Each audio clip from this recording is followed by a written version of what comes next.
ஓம் சாந்தி.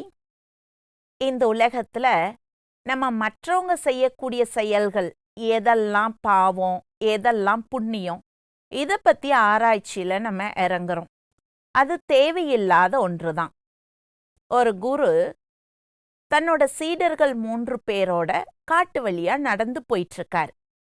சீடர்களுக்கு ஒரு சந்தேகம் வருது. குரு கிட்ட கேக்குறாங்க, குருவே, மனிதர்கள் செய்யக்கூடிய செயல்கள்ல எதெல்லாம் பாவம், எதெல்லாம் புண்ணியம்? குரு அதை சொன்னா புரியாதுங்கறக்காக செயல்ல செயல்படுத்தி காண்பிக்கணும்ட்டு 3 பேரையும் ஒரு சின்ன விமானத்துல, பறக்கக்கூடிய விமானத்துல கூட்டிட்டு அந்த காட்டுக்கு மேல பறந்து போறாரு. குரு சொல்றாரு, இப்ப நான் சில காட்சிகளை எல்லாம் உங்க முன்னால காண்பிப்பேன்.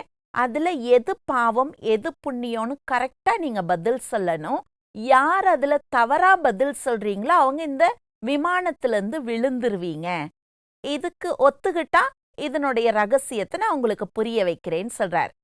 சீடர்களும் எது பாவம், எது புண்ணியம்னு தெரிஞ்சுக்கணுங்கிற ஆர்வத்துல சரி குருவேன்னு சொல்றாங்க. இப்ப மேல பறந்து போகும்போது காட்டுக்குள்ள காட்சிகளை காண்பிக்கிறாரு. ஒரு இடத்துல சிங்கம் தன்னுடைய குட்டியை ஈன்றி இருக்குது. தன்னோட குட்டிய போட்ட உடனே அதுக்கு பசி வருது. அப்ப ஆண் சிங்கம் என்ன பண்ணுதுன்னா, அந்த பெண் சிங்கத்திற்கான உணவை ஒரு மானை வேட்டையாடி கொண்டு வந்து இதை சாப்பிட கொடுக்குது.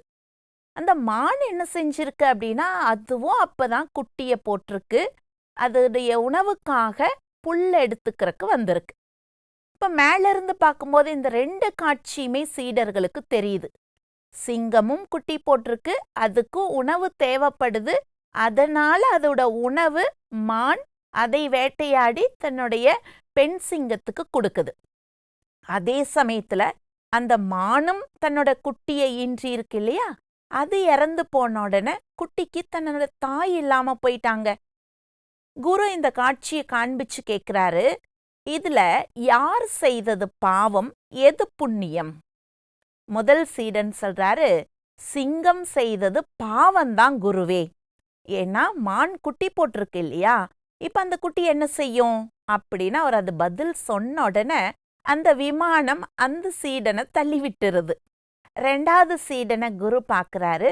உடனே 2வது சீடன் அதுக்கு பதில் சொல்றாரு, குருவே, தன்னுடைய குட்டிக்காக பசிக்காக அந்த சிங்கம் தன்னுடைய இரையான மானை வேட்டையாடியது தவறுதான்.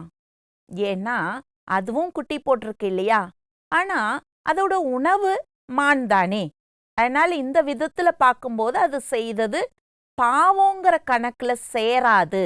அந்த பதில கொடுத்தோன்ன அந்த விமானம் 2வது சீடனையும் தள்ளி விட்டுருது. குரு உடனே 3வது சீடனை பார்க்கறாரு.